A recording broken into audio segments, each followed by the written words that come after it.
우리 하나님 말씀 같이 보겠습니다. 신약성경 로마서 4장 9절 말씀부터 17절 말씀까지 함께 읽겠습니다. 그런즉 이 복이 할례자에게냐 혹은 무할례자에게도냐 무릇 우리가 말하기를 아브라함에게는 그 믿음이 의로 여겨졌다 하노라. 그런즉 그것이 어떻게 여겨졌느냐 할례시냐 무할례시냐 할례시가 아니요 무할례시니라. 그가 할례의 표를 받은 것은 무할례시의 믿음으로 된 의를 인친 것이니 이는 무할례자로서 믿는 모든 자의 조상이 되어 그들도 의로 여기심을 얻게 하려 하심이라. 또한 할례자의 조상이 되었나니 곧 할례 받을 자에게뿐 아니라 우리 조상 아브라함이 무할례시에 가졌던 믿음의 자취를 따르는 자들에게도 그러하니라. 아브라함이나 그 후손에게 세상의 상속자가 되리라고 하신 언약은 율법으로 말미암은 것이 아니요 오직 믿음의 의로 말미암은 것이니라. 만일 율법에 속한 자들이 상속자이면 믿음은 헛것이 되고 약속은 파기되었느니라. 율법은 진노를 이루게 하나니 율법이 없는 곳에는 범법도 없느니라. 그러므로 상속자가 되는 그것이 은혜에 속하기 위하여 믿음으로 되나니 이는 그 약속을 그 모든 후손에게 굳게 하려 하심이라. 율법에 속한 자에게뿐만 아니라 아브라함의 믿음에 속한 자에게도 그러하니 아브라함은 우리 모든 사람의 조상이라. 기록된 바 내가 너를 많은 민족의 조상으로 세웠다 하심과 같으니 그가 믿은 바 하나님은 죽은 자를 살리시며 없는 것을 있는 것으로 부르시는 이시니라. 아멘. 우리가 은행에 가거나 아니면 중요한 계약을 하게 될 때 마지막에 뭘 하냐면은 도장을 찍습니다. 도장을 찍어요. 도장이 없으면 계약이 완성되지 않은 것처럼 느껴집니다. 물론 맞습니다. 도장을 찍어야지만 이 마무리가 됩니다. 그러나 사실 계약을 성립시키는 것은 도장이 아니라 서로의 약속입니다.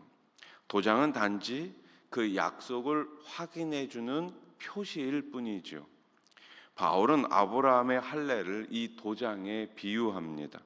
당시 유대인들은 할례가 의로움의 조건이라고 생각했지만 성경은 우리에게 분명히 말합니다. 아브라함이 의롭다 하심을 받은 것은 할례 때문이 아니라 하나님의 약속을 믿었기 때문입니다.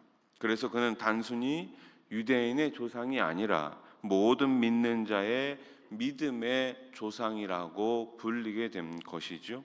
자, 오늘 본문은 우리에게 크게 세 가지를 강조합니다. 첫째는 믿음은 의식보다 먼저다라는 것입니다. 의식이 먼저가 아니라 뭐가 먼저예요? 믿음이 먼저인 것입니다. 예배를 드리는 행위가 먼저가 아니라 예배를 드리는 그 예배자의 마음, 하나님을 향한 그 믿음이 먼저인 것이죠. 그래서 믿음이 없이는 하나님을 기쁘시게 해드릴 수 없는 거예요. 아브라함이 의롭다 하심을 얻은 것은 할례를 받기 무려 14년 전의 일입니다. 즉 아브라함은 외적인 행위나 전통이 아니라 믿음으로 먼저 의롭다 하심을 받았습니다. 오늘날 교회 안에서도 세례, 직분, 교회 전통이 구원의 조건인 것처럼 생각하는 사람들이 있습니다. 그러나 성경은 명확히 말씀합니다. 믿음이 먼저이고 나머지는 그 믿음을 확인하는 표식일 뿐이에요. 우리는 무엇으로 구원을 받았습니까? 오직 믿음으로 구원을 받았습니다. 둘째로 믿음은 율법이 아니라 은혜에 기초합니다. 뭐라고요? 율법이 아니라 은혜에서부터 시작된다는 것입니다. 만약 하나님의 약속이 율법을 잘 지킨 자에게만 주어진다면 믿음은 아무런 의미가 없게 됩니다.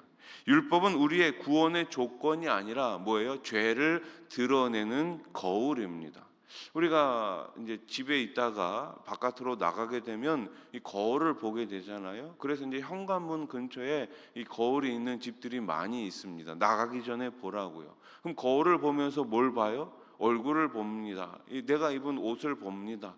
단추는 제대로 채워져 있는지, 머리는 괜찮은지, 얼굴은 괜찮은지, 뭐가 묻은 건 없는지 거울을 보는 거예요. 율법은 그렇습니다. 우리의 구원의 조건이 아니라 바로 죄를 드러내는 거울이에요. 예를 들어 이 교통법규 표지판을 한번 생각해 보십시오. 표지판은 방향을 알려줍니다. 오른쪽으로 가야 할지 왼쪽으로 가야 할지, 이 길은 직진으로 가는 길인지 알려줘요. 잘못 가면 경고해 주죠. 하지만 표지판이 우리를 목적지까지 안내해 주지는 않아요. 마찬가지로 율법은 우리를 구원해 주지는 않습니다. 오히려 우리의 한계와 죄를 드러내 주어 은혜가 필요함을 보여주죠. 구원은 오직 은혜로 믿음으로 받는 선물이에요. 이것이 오늘 아브라함이 깨달았던 복음의 핵심입니다. 마지막 세 번째는 믿음은 절망 속에서도 약속을 붙잡습니다. 따라해 보십시오. 절망 속에서도 약속을 붙듭니다.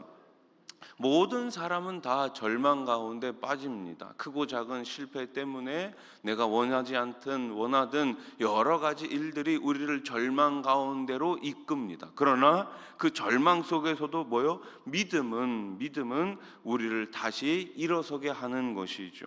성경은 아브라함을 모든 믿는 자의 조상이라고 소개합니다. 왜 그렇습니까? 그는 자녀가 없고 이미 몸은 늙었지만 절망적인 상황 속에서도 하나님의 약속을 믿었기 때문이에요. 오늘 우리가 살아가는 하루도 우리의 환경을 바라보며 살아가는 것이 아니라 하나님의 말씀을 통해 오늘 나에게 주시는 그 약속을 믿고 하루하루 살아가는 줄로 믿으시기 바랍니다. 아브라함은 현실을 외면한 것은 아닙니다. 오히려 자신의 몸은 늙었고 또 사라가 경수가 끊어진 여인임을 분명히 알았어요. 그럼에도 불구하고 죽은 자를 살리시며 없는 것을 있는 것처럼 부르시는 하나님을 바라보았습니다. 그렇습니다. 나를 바라보면 소망이 없어요. 이 세상을 바라보면 조금이나마 나아지는 것이 없습니다. 그러나 하나님을 바라볼 때 우리는 그 안에서 참된 소망을 갖게 됩니다. 여러분, 이것이 바로 믿음이에요. 상황을 모른 척하는 것이 아니라 절망의 현실을 직시하면서도 그 위에 계신 하나님을 붙드는 것입니다. 그래서 아브라함은 믿음의 조상이 될 수 있었어요. 여러분들 모두가 여러분들 가정의 믿음의 부모님들이 다 되실 수 있기를 소망합니다. 여러분들의 그 믿음을 통해서, 살아있는 그 믿음을 통해서, 역사하는 그 믿음을 통해서 우리의 가정과 우리의 자녀들이 귀한 그 믿음 안에서 잘 성장할 수 있기를 우리 주님의 이름으로 축원합니다. 어느 마을에 심한 가뭄이 들었어요. 모든 사람이 모여서 비를 내려달라고 기도했습니다. 정해진 날 사람들이 광장에 모였어요. 모두가 간절히 기도했지만 대부분은 어떻게 입고 왔을까요? 평상복으로 입고 왔어요. 그런데 한 소년이 우산을 들고 우비를 입고 왔어요. 사람들이 물었습니다. 너 왜 우비 입고 왔니? 그러자 그 소년이 뭐라고 대답했어요? 우리가 비를 내려달라고 기도하기 위해 모였잖아요. 하나님이 비를 주실 거예요. 그날 저녁 정말 비가 내렸다고 합니다. 이것이 바로 믿음이 아니겠습니까? 현실은 메말라 있지만 하나님이 약속하셨기에 미리 우산과 우비를 준비하는 그 마음, 그것이 믿음의 조상 아브라함이 보여준 삶이었습니다. 오늘 우리도 아브라함처럼 현실보다 하나님의 약속을 붙드는 믿음의 사람이 될 수 있기를 소망합니다. 여러분, 믿음의 사람이 되십시오. 믿음 없는 사람이 아니라 믿음 있는 사람으로 살아가시기 바랍니다.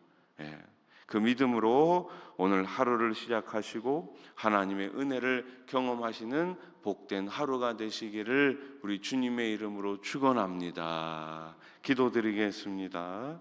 감사헌금 석현희 권사님 드리셨습니다.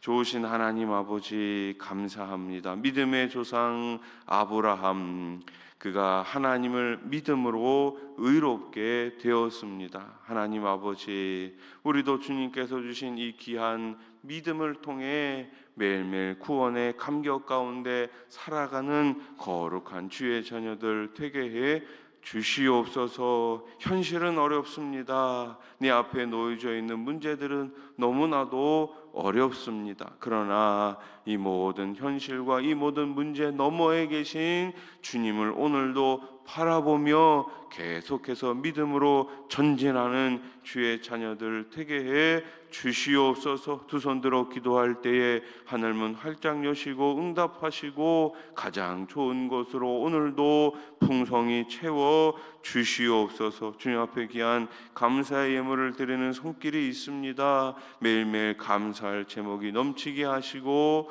영육간에 강건케 해 주시옵소서. 이제 우리 소나산 교회가 하나님 아버지 우리 하반기를 시작하면서 다시금 도전할 수 있기를 소망합니다. 믿음의 자리에서 일어나 계속해서 복음을 가지고 도전하는 교회, 복음을 가지고 사람을 살리고 키우고 고치는 교회가 되게 해 주시옵소서. 모임이 있는 장소마다 아버지 하나님께서 기억하여 주시어서 하나님 셀 가운데 풍성한 은혜가 넘치게 하시고 기도의 응답이 넘치게 하시고 무엇보다도 하늘 소망 가운데 주님의 그 사랑이 넘치는 우리 셀들이 다 되게 해 주시옵소서. 우리 자녀들 딴 길로 가지 않게 하시고 매일매일 믿음 위에 굳게 서게 하시며 지방에서 또 군대에서 해외에서 있는 자녀들 오직 예수 그리스도의 십자가 복음 안에 거하게 해 주시옵소서. 예수님의 이름으로 기도드립니다. 아멘.